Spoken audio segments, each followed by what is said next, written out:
Hello everyone, this is Sasmita. Welcome to my channel. आज हम discuss करने वाले हैं क्लास 8 मैथ का पीटी 1 एग्जाम का एक सैंपल पेपर। फुल मार्क है 40, टाइम है 90 मिनट्स। तो चलिए स्टार्ट करते हैं हम सेक्शन ए से।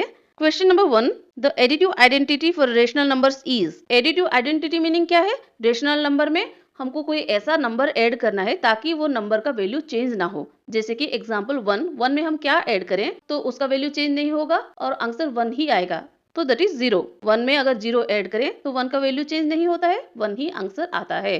सो रेशनल नंबर्स के लिए एडिटिव आइडेंटिटी है 0। So here the option C, 0 will be the correct answer. Next question number 2, the multiplicative identity for rational numbers is. Rational numbers के लिए मल्टीप्लिकेटिव आइडेंटिटी क्या है? दैट मीन्स रेशनल नंबर में ऐसा कौन सा नंबर हम मल्टीप्लाई करें कि रेशनल नंबर का वैल्यू चेंज ही ना हो। So here the answer will be option B 1। This one will be the correct answer. Next है question number 3, a plus B plus C is equal to a plus B plus C is called. इसको हम कौन सा law बोलते हैं? Associative law of addition. So यहाँ पे option C will be the correct answer. Next आगे बढ़ते हैं क्वेश्चन नंबर 4 की तरफ। Question number 4, the standard form of a linear equation in one variable x is. देखिए लीनियर इक्वेशन हम किसको बोलते हैं? जहाँ पे एक्सपोनेंट सिर्फ 1 ही हो। जैसे कि ऑप्शन ए, यहाँ पे देखिए ax प्लस बी, इसमें एक्सपोनेंट 1 ही है तो हम इसको बोलेंगे लीनियर इक्वेशन। बाकी 3 ऑप्शन देखिए बी सी डी में कहीं x का एक्सपोनेंट 2 है तो कहीं x का एक्सपोनेंट 3, तो कहीं पे x का exponent 4,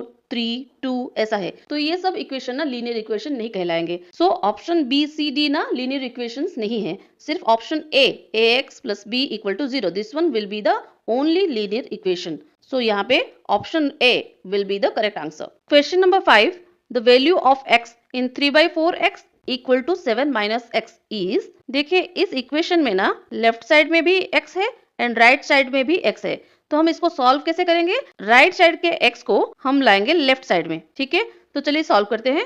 3/4x is equal to 7 minus x। So 3/4x minus x जब लेफ्ट साइड में आएगा तो बन जाएगा plus x। So 3/4x plus x is equal to 7। देखिए यहाँ पे डिनोमिनेटर है 4 और यहाँ पे x का डिनोमिनेटर है 1, तो 4 और 1 का एलसीएम निकाले तो आंसर आएगा 4।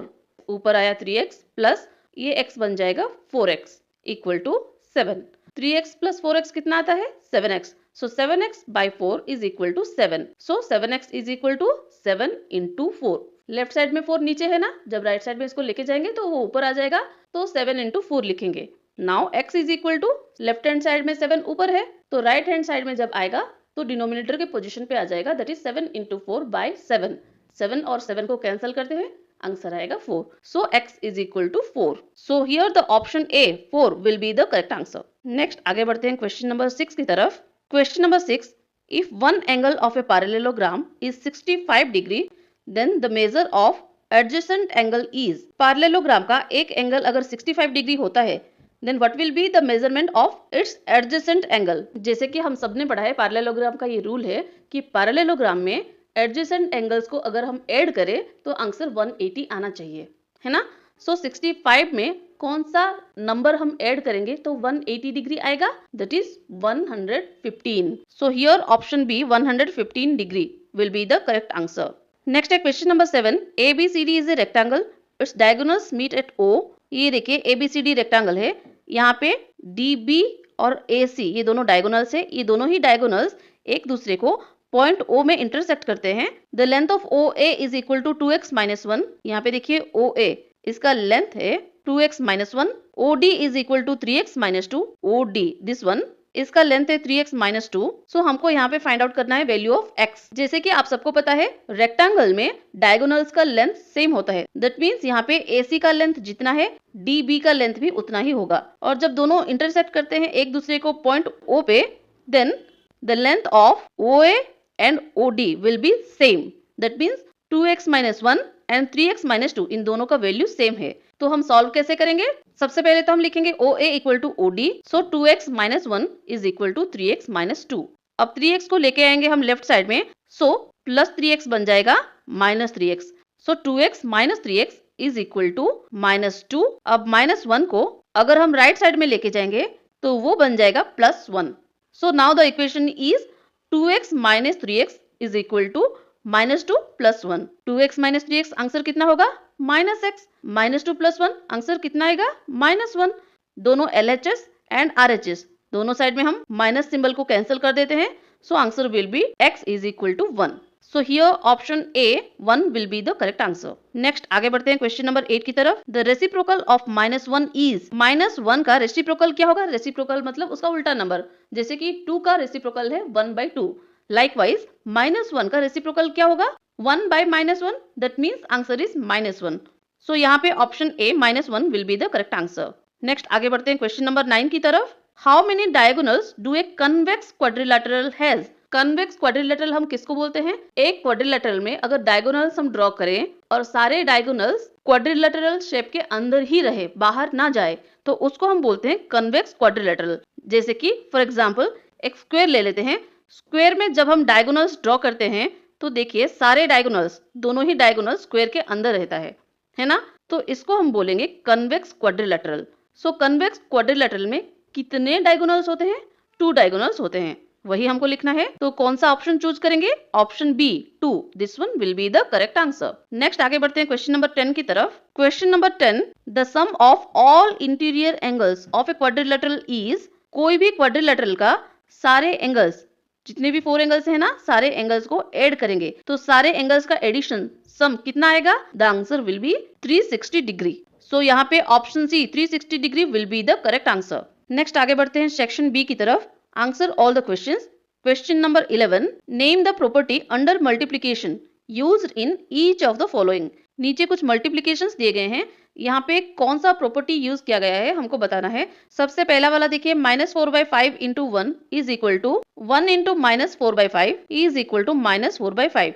सो कोई भी रेशनल नंबर को अगर हम 1 के साथ मल्टीप्लाई कर रहे हैं तो उसको हम बोलते हैं मल्टीप्लिकेटिव आइडेंटिटी। बिकॉज 1 के साथ जब हम मल्टीप्लाई करते हैं तो रेशनल नंबर का वैल्यू आइडेंटिटी चेंज नहीं होता है। सो यहाँ पे हम कौन सा प्रॉपर्टी यूज कर रहे हैं? मल्टीप्लिकेटिव आइडेंटिटी, जिसके वजह से -4/5 का वैल्यू चेंज नहीं हुआ, आंसर -4/5 ही आया। So the property under multiplication used here is multiplicative identity. चलिए आगे बढ़ते हैं नेक्स्ट क्वेश्चन की तरफ।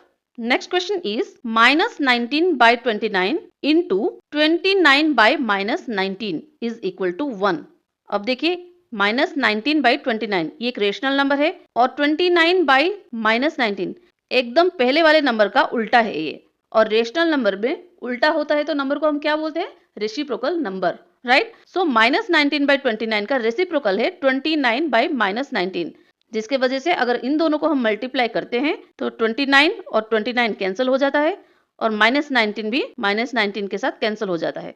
आंसर आता है हमारा 1। And the property here used is known as multiplicative inverse. जब कोई रेशनल नंबर को उसी के रेसिप्रोकल रेशनल नंबर के साथ मल्टीप्लाई करेंगे तो आंसर 1 आएगा, and this property is known as multiplicative inverse. क्या लिखेंगे? Multiplicative inverse. नेक्स्ट सॉल्व करते हैं question number 12। Find 2/5 × -3/7 -1/14 -3/7 × 3/5। So the answer will be, सबसे पहले तो बोर्डमस रूल के हिसाब से उन रेशनल नंबर को हमको सॉल्व करना है जहाँ पे मल्टीप्लिकेशन का सिंबल है, जैसे कि ये दोनों को। ठीक है, ध्यान से अगर देखो तो यहाँ पे -3/7 है और यहाँ पे भी -3/7 है। तो क्वेश्चन को थोड़ा इजीली सॉल्व करने के लिए हम -3/7 वाले मल्टीप्लिकेशन को पास पास रखते हैं, जैसे कि मैंने सेकंड स्टेप में किया है। थर्ड स्टेप में मैंने क्या किया, -3/7 को कुछ इस तरह से मैंने लिखा प्लस -3/7 ब्रैकेट के अंदर। बाकी जैसे का वैसे कुछ चेंज नहीं किया, सेम लिखा है। तो अब यहाँ पे आप देख सकते हो, यहाँ पे इस मल्टीप्लिकेशन में -3/7 है, इस मल्टीप्लिकेशन में भी -3/7 है। तो दोनों में से ही मैं -3/7 को कॉमन निकाल देती हूँ, बाहर रख देती हूँ। बाकी जो भी बचता है उसको मैं ब्रैकेट के अंदर रखती हूँ, that is 2/5 plus 3/5 -1/14।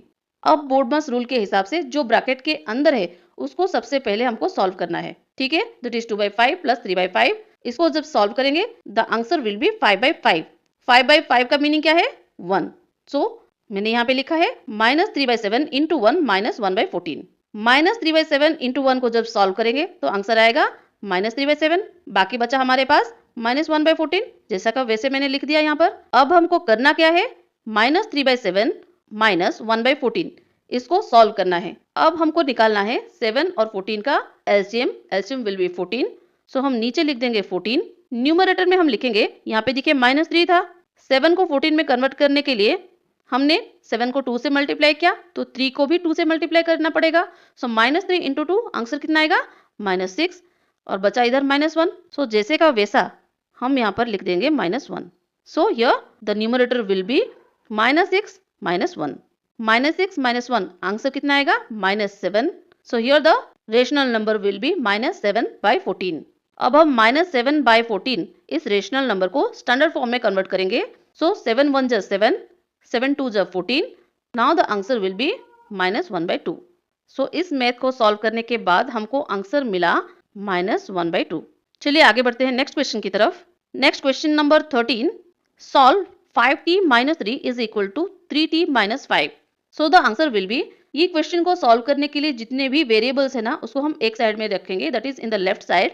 So 3t जब राइट साइड से इसको हम लेफ्ट साइड में लाएंगे तो +3t बन जाएगा -3t। वही हम सेकंड स्टेप में लिखेंगे 5t - 3t is equal to, left side में जो -3 है इसको हम ले जाएंगे राइट साइड में। सो -3 बन जाएगा +3, वही लिखेंगे हम -5 + 3। अब नेक्स्ट स्टेप में हम इसको सॉल्व करते हैं। 5t - 3t आंसर कितना आएगा? 2t -5 + 3 कितना बनेगा? -2। So 2t equal to -2। Now t is equal to, left side से 2 जब राइट साइड में आएगा तो डिनोमिनेटर के पोजीशन पे आ जाएगा। So t is equal to -2/2। So next step में t इज इक्वल टू 2 को 2 हम कैंसिल करते हैं, आंसर विल बी -1। चलिए बढ़ते हैं नेक्स्ट क्वेश्चन की तरफ। Next question number 14, how many sides does a regular polygon have if the measure of N exterior angle is 24 degree. कोई भी अगर रेगुलर पॉलीगॉन हो तो उसके सारे एंगल्स को जब हम ऐड करते हैं तो आंसर 360 डिग्री आता है। इसी को यूज करके ये मैथ हम सॉल्व करेंगे। चलिए सॉल्व करते हैं। सो हमको लिखना है total measure of all exterior angles is 360 degree and according to question the measure of each exterior angle is 24 degree. So the number of exterior angles is equal to 360 degree by 24 degree. The answer will be 15. So the polygon has 15 sides. Next question number 15 is solve the following linear equation. ये जो linear equation यहाँ पे दिया गया है इसको solve करना है। n/2 minus 3/4n plus 5n by 6 is equal to 21. चलिए इसको solve करते हैं। So the answer will be, जितने भी रेशनल नंबर्स यहाँ पर है ना, सबके डिनोमिनेटर का एलसीएम निकालते हैं। डिनोमिनेटर से 2 4 6, so the LCM will be 12। अब जितने भी रेशनल नंबर है सबके डिनोमिनेटर को 12 में कन्वर्ट करते हैं। n/2 को 12 डिनोमिनेटर वाले नंबर में जब कन्वर्ट करेंगे तो ये बन जाएगा, 2 को हमको 6 के साथ मल्टीप्लाई करना है तो ऊपर न्यूमरेटर को भी 6 के साथ मल्टीप्लाई करेंगे। सो 6 into n will be 6n, 2 into 6 will be 12। So the answer will B 6n/12।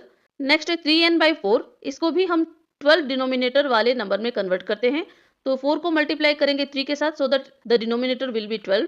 और नीचे जब हम 3 मल्टीप्लाई करते हैं तो ऊपर न्यूमरेटर को भी 3 से मल्टीप्लाई करना है। So 3n into 3 is equal to 9n।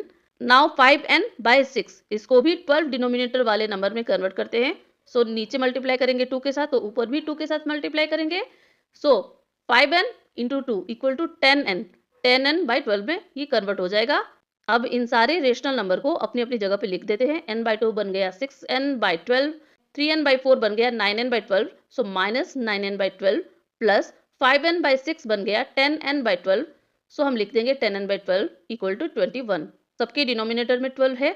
चलिए सॉल्व कर लेते हैं इसको। बड़ा सा लाइन खींच लेते हैं, डिनोमिनेटर में लिखते हैं 12, ऊपर लिखते हैं 6n minus 9n plus 10n equal to 21। अब लेफ्ट साइड में जो वेरिएबल्स है उनको हम सॉल्व करते हैं।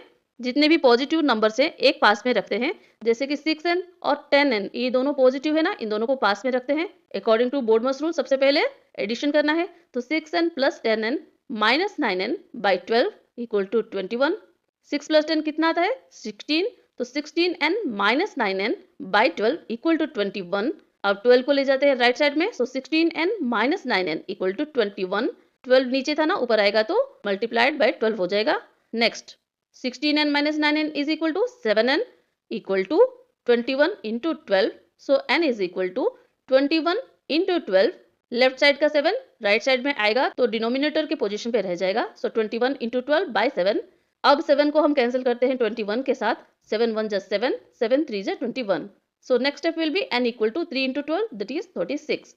So the value of n equal to 36। जब n का वैल्यू हम फाइंड आउट कर लेते हैं तो इक्वेशन हमारा सॉल्व हो गया। Okay, so here the answer is n equal to 36. Next is section C, answer both the questions. Question number 16, simplify and solve the following linear equation. यहाँ पे जो लीनियर इक्वेशन दिया गया है इसको सिंप्लीफाई करके सॉल्व करना है, तो चलिए करते हैं. So the answer will be, सबसे पहले तो क्वेश्चन को सिंप्लीफाई करना है. सिंप्लीफाई करना मतलब जितने भी ब्रैकेट से उनको खोलना है. तो यहाँ पे देखिए 3 into 5z minus 7, 5z minus 7 bracket के अंदर है. ब्रैकेट खोलना मतलब 3 को 5z के साथ मल्टीप्लाई करना है और 3 को माइनस 7 के साथ भी मल्टीप्लाई करना है. 3 into 5z equal to 15z minus 3 into 7 21. आगे बढ़ते हैं. माइनस यहाँ पे देखिए 2 इंटू 9z माइनस 11. ये वाला ब्रैकेट खोलेंगे तो 2 को 9z और 11 दोनों के साथ मल्टीप्लाई करना है. तो minus 2 into 9z, answer will be minus 18z. Minus into minus बन जाएगा plus. 2 into 11 equal to 22. So plus 22 equal to, अब नेक्स्ट राइट साइड का ब्रैकेट खोलते हैं. 4 into 8z equal to 32z minus 4 into 13 that is 52 minus 17, जैसे का वैसे रखते हैं. अब लेफ्ट साइड में देखिए जितने भी वेरिएबल्स हैं उनको सॉल्व कर लेते हैं.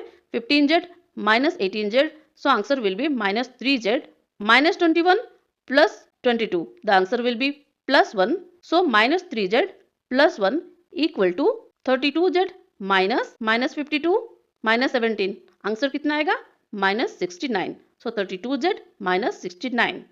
अब सारे वेरिएबल्स को लेफ्ट हैंड साइड में रखते हैं और सारे नंबर्स को राइट साइड में. ठीक है. So the next step will be minus 3z. 32z जब लेफ्ट साइड में आएगा बन जाएगा minus 32z equal to, right side में पहले से ही है माइनस 59, लेफ्ट साइड में था प्लस 1, राइट साइड में आएगा तो बन जाएगा minus 1. Minus 3z minus 32z, कितना आंसर आएगा minus 35z equal to minus 70.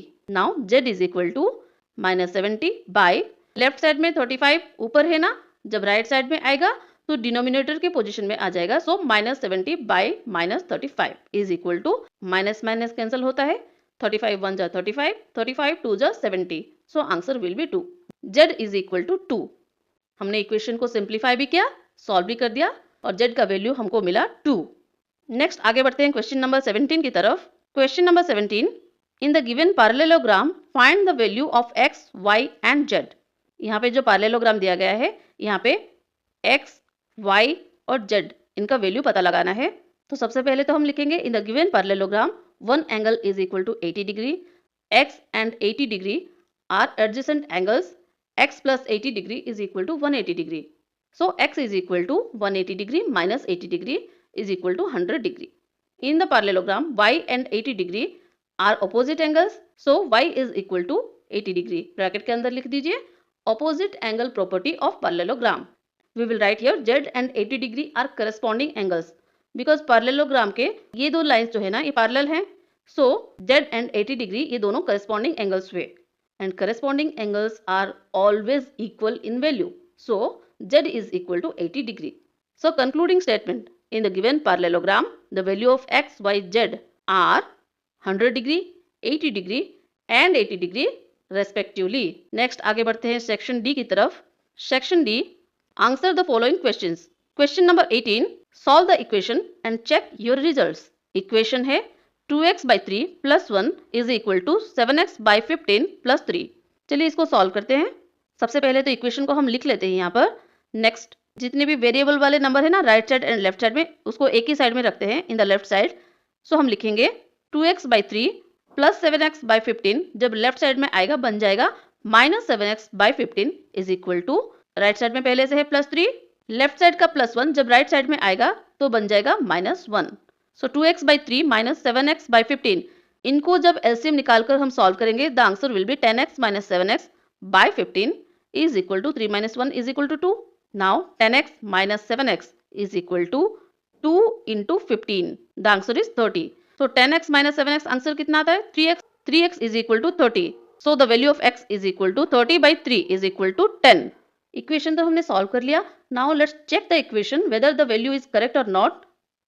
तो इसके लिए सबसे पहले LHS हम solve करेंगे. LHS में है 2x by 3 plus 1. x का वैल्यू कितना आया था 10. सो x के बदले हम यहाँ पे लिखेंगे 10. सो 2 by 3 इंटू x के बदले लिख दिया 10 plus 1.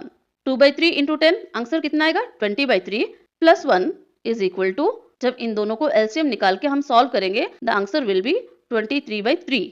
Now we will solve the RHS side, that is 7x by 15 plus 3। x का वैल्यू यहाँ पे भी हम 10 लिखेंगे।